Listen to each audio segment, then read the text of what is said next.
ಜೈ ಶ್ರೀರಾಮ್. ಶ್ರೀರಾಮಚರಿತೆ ರಸಪ್ರಶ್ನೆ ರಥೋತ್ಸವ ಕಾರ್ಯಕ್ರಮಕ್ಕೆ ತಮಗೆ ಸ್ವಾಗತ. ತಮ್ಮ ಹೆಸರನ್ನು ಹೇಳಿಮ್ಮ. ನಾಗಮಣಿ ಪ್ರಸಾದ್. ನಾಗಮಣಿ ಪ್ರಸಾದ್. ತಮಗೆ ರಾಮಚರಿತ್ರೆಯಲ್ಲಿ ಪ್ರಶ್ನೆಗಳನ್ನು ಕೇಳಲಾಗುತ್ತೆ. ರೆಡಿ ಇದ್ದೀರಾ? ರೆಡಿ ಇದ್ದೀರಿ. ತಮಗೆ ಮೊದಲನೇ ಪ್ರಶ್ನೆ ಪ್ರಳಯ ಕಾಲದಲ್ಲಿ ಪರಮಾತ್ಮನ ಉದರದಲ್ಲಿ ಯಾರೆಲ್ಲ ಜೀವರು ಇರುತ್ತಾರೆ? ಪ್ರಳಯ ಕಾಲದಲ್ಲಿ ಪರಮಾತ್ಮನ ಉದರದಲ್ಲಿ ಯಾರೆಲ್ಲ ಜೀವಿಗಳು ಇರುತ್ತಾರೆ? ಪ್ರಳಯ ಕಾಲದಲ್ಲಿ ಪರಮಾತ್ಮನ ಉದರದಲ್ಲಿ ಸಂಸಾರದಿಂದ ಮುಕ್ತರಾದವರು, ಪುನಃ ಸಂಸಾರಕ್ಕೆ ಬರಲಿರುವರು, ಅನಂತ ಜೀವರಾಶಿಗಳು ಇರುತ್ತಾರೆ. ಅಸಂಖ್ಯ ಜೀವರಾಶಿಗಳು ಇರ್ತಾರೆ. ಇನ್ನೊಂದು ಬಿಟ್ಟರೆ ಏನು ಹೇಳಿ? ತ್ರಿಗುಣ, ತ್ರಿವಿಧ ಜೀವರಾಶಿ ಜೀವಗಣಗಳು ಇರ್ತದೆ. ಸರಿಯಾದ ಉತ್ತರ. ಬಹಳ ವಿಶೇಷವಾದಂಥದ್ದು. ಪ್ರಳಯ ಕಾಲದಲ್ಲಿ ಎಲ್ಲಿ ಯಾರೂ ಇರಲ್ಲ, ಇಲ್ಲೇನೂ ಇರಲ್ಲ ಅಲ್ವಾ? ಇದರಲ್ಲೆಲ್ಲ ಸೃಷ್ಟಿ ಸ್ಥಿತಿ ಲಯ ಆ ಕಾಲದಲ್ಲಿ ಎಲ್ಲ ಹೇಳ್ತಾರೆ ಪರಮಾತ್ಮನಲ್ಲಿ. ಹೇಗೆ ಭಾಗವತದಲ್ಲಿ ಬರುತ್ತದೆ. ಪ್ರಳಯ ಕಾಲದಲ್ಲಿ ಪರಮಾತ್ಮನ ಉದರದಲ್ಲಿ ಯಾರೆಲ್ಲ ಜೀವರು ಇದ್ದರು ಅಂದರೆ ಸಂಸಾರದಿಂದ ಮುಕ್ತರಾದವರು ಮತ್ತು ಸಂಸಾರಕ್ಕೆ ಇನ್ನು ಮುಂದೆ ಬರ್ತಕ್ಕಂಥವರು ಅನಂತ ಸಂಖ್ಯಾತ ತ್ರಿವಿಧ ಜೀವರಾಶಿಗಳು ಇದ್ದರು. ಸತ್ವ ರಜ ತಮಗುಣಗಳು ಇದ್ದ ಕೂಡಿದಂಥ ಜೀವರಾಶಿಗಳು ಇದ್ದರು. ಇನ್ನು ಮುಂದಿನ ಪ್ರಶ್ನೆ ತಮಗೆ. ಅಗ್ನಿದೇವನು ಯಾವ ಕಪಿಯಾಗಿ ಜನಿಸಿದನು? ಅಗ್ನಿದೇವನು ನೀಲನಾಗಿ ಕಪಿಯಾಗಿ ನೀಲ ಕಪಿಯಾಗಿ. ಸರಿಯಾದ ಉತ್ತರ. ಅಗ್ನಿದೇವನು ಯಾವ ಕಪಿಯಾಗಿ ಜನಿಸಿದನು ಅಂದರೆ ನೀಲನಾಗಿ ಜನಿಸಿದನು. ಸರಿಯಾದ ಉತ್ತರ. ಮುಂದಿನ ಪ್ರಶ್ನೆಗೆ ಹೋಗೋಣ. ಮೂರನೇ ಪ್ರಶ್ನೆ ಅಮ್ಮ ನಿಮಗೆ. ಶ್ರೀರಾಮದೇವರಿಗೆ ದಶರಥ ಮಹಾರಾಜನು ಪಟ್ಟಾಭಿಷೇಕವನ್ನು ಮಾಡುತ್ತಾನೆಂಬ ವಿಷಯವನ್ನು ಕೈಕೇಯಿಗೆ ಮಂಥರೆಯು ಹೇಳಿದಾಗ ಕೈಕೇಯಿಯು ಸಂತೋಷಗೊಂಡು ಮಂಥರೆಗೆ ಏನು ಉಡುಗೊರೆಯನ್ನು ಕೊಟ್ಟಳು? ಇನ್ನೊಂದ್ಸಲಿ ಕೇಳ್ತೀನಿ, ದೊಡ್ಡ ಪ್ರಶ್ನೆ ಇದೆ. ಶ್ರೀರಾಮದೇವರಿಗೆ ದಶರಥ ಮಹಾರಾಜನು ಪಟ್ಟಾಭಿಷೇಕವನ್ನು ಮಾಡುತ್ತಾನೆಂಬ ವಿಷಯವನ್ನು ಕೈಕೇಯಿಗೆ ಮಂಥರೆಯು ಹೇಳಿದಾಗ ಕೈಕೇಯಿಯು ತುಂಬ ಸಂತೋಷ ಆಗುತ್ತಂತೆ. ಯಾಕಂದರೆ ಕೈಕೇಯಿ ಪ್ರೀತಿ ಹೇತು ಅಂತ ಬರ್ತಾರೆ ನೋಡ್ರಿ. ಅಂದರೆ ಕೈಕೇಯಿಗೆ ಬಹಳ ಶ್ರೀರಾಮದೇವರ ಮೇಲೆ ಭಯಂಕರ ಪ್ರೀತಿ ಸಂತೋಷಗೊಂಡು ಮಂಥರೆಗೆ ಏನು ಉಡುಗೊರೆಯನ್ನು ಕೊಟ್ಟಳು? ಕೈಕೇಯಿಗೆ ಈ ರಾಮನ ಪಟ್ಟಾಭಿಷೇಕದ ವಿಷಯ ತಿಳಿಸಿದ ಮಂಥರೆಗೆ ತನ್ನ ಕೊರಳಲ್ಲಿದ್ದ ಮುತ್ತಿನ ಹಾರವನ್ನು ಉಡುಗೊರೆಯಾಗಿ ಕೊಡ್ತಾಳೆ. ಅಷ್ಟು ಸಂತೋಷ. ಸರಿಯಾದ ಉತ್ತರ. ಕೈಕೇಯಿ ಸಂತೋಷ ಆಗುತ್ತೆ ತುಂಬ. ಆ ಸಂತೋಷವನ್ನು ಹೇಗೆ ವ್ಯಕ್ತಪಡಿಸೋದು? ತಕ್ಷಣ ಕೊಟ್ಟು ಬಿಡ್ಬೇಕು ಅದನ್ನು. ಯಾಕಂದ್ರೆ ಸಂತೋಷ ಆದಾಗ ಮತ್ತೆ ಲೇಟ್ ಮಾಡಬಾರ್ದು ಅಲ್ವಾ? ಅದಕ್ಕೆ ಏನು ಮಾಡ್ತಾರಂದರೆ ಕೈಕೇಯಿ ಸಂತೋಷಗೊಂಡು ತನ್ನ ಕತ್ತಲ್ಲಿ ಹಾರ ಇತ್ತು ಅದನ್ನು ತೆಗೆದು ಕೊಟ್ಬಿಟ್ಟಾನೆ, ಮುತ್ತಿನ ಹಾರ ಅಲ್ವಾ? ಸರಿಯಾಗಿ. ಮತ್ತು ತಾವು ಏನು ಮಾಡ್ಕೊಂಡಿದ್ದೀರಮ್ಮ? ನಾನು ಈಗ ಹೌಸ್ ವೈಫ್ ಇದ್ದೀನಿ. ಮುಂಚೆ ಕೆಲಸ ಮಾಡ್ತಿದ್ದೆ. ಎಲ್ಲಿ? ನಾನೊಂದು ಕಂಪ್ಯೂಟರ್ ಡಿಪಾರ್ಟ್ಮೆಂಟಲ್ಲಿ ಮ್ಯಾನುಫ್ಯಾಕ್ಚರಿಂಗ್ ಯೂನಿಟಲ್ಲಿ. ಈಗ ಮನೇಲಿ ಸುಮಾರು 8 ವರ್ಷದಿಂದ. ಹೌದಾ? ಇಲ್ಲಿ ಮಠದಲ್ಲಿ ಸ್ವಲ್ಪ ಓಡಾಡ್ಕೊಂಡಿರ್ತೀವಿ. ಸಂಜೆ ಎಲ್ಲ ಮಠದ ಕಾರ್ಯಕ್ರಮದಲ್ಲೆಲ್ಲ ತೊಡಗಿರ್ತೀರ.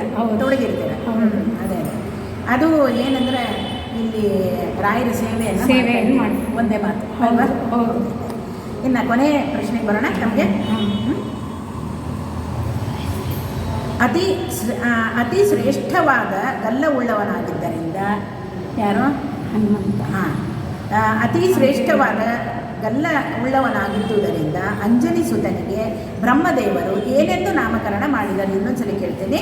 ಅತಿ ಶ್ರೇಷ್ಠವಾದ ಗಲ್ಲ ಉಳ್ಳವನಾಗಿದ್ದರಿಂದ ಕೆನ್ನೆ ಅಂಜನಿ ಸುತನಿಗೆ ಬ್ರಹ್ಮದೇವರು ಏನೆಂದು ನಾಮಕರಣ ಮಾಡಿದರು? ಬ್ರಹ್ಮದೇವರು ಹನುಮಾನ್ ಎಂಬ ಹೆಸರಿನಿಂದ ನಾಮಕರಣ ಮಾಡ್ತಾರೆ ಅಂತ ಬ್ರಹ್ಮದೇವರು ಅಂಜನಿ ಸುತನಿಗೆ ನಾಮಕರಣ ಮಾಡುತ್ತಾರೆ. ಸರಿಯಾದ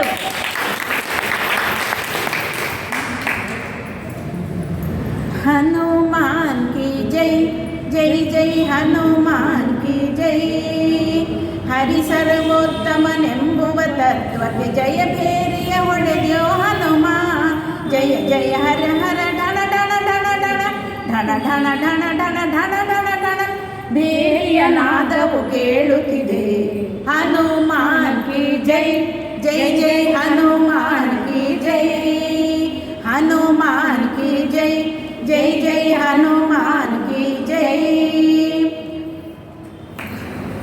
ಈ ಒಂದು ಹನುಮಂತ ದೇವರ ಒಂದು ಅವತಾರ ಆಗಿದ್ದನ್ನು ಇಲ್ಲಿ ನಾವು ಇವತ್ತು ಸಮರ್ಪಣೆ ಮಾಡ್ತಾ ಇದ್ದೀವಿ. ತಾವು ಬಂದು ಈ ಒಂದು ಕಾರ್ಯಕ್ರಮದಲ್ಲಿ ಭಾಗವಹಿಸಿ ಪ್ರಶ್ನೆಗಳಿಗೆಲ್ಲ ಸರಿಯಾಗಿ ಉತ್ತರವನ್ನು ಹೇಳಿ ರಾಯರ ಸೇವೆ ಮಾಡ್ಕೊಂಡಿದ್ದೀರಾ. ತುಂಬ ಸಂತೋಷ. ಹೀಗೆ ನಡೀರಿ. ಹರೇಶ್, ನಿಮಗೂ ಅಷ್ಟೇ ಈ ಒಂದು ಅವಕಾಶ ಕಲ್ಪಿಸಿಕೊಟ್ಟಿದ್ದಕ್ಕೆ ತುಂಬ ಧನ್ಯವಾದ.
ಚಂದ್ರ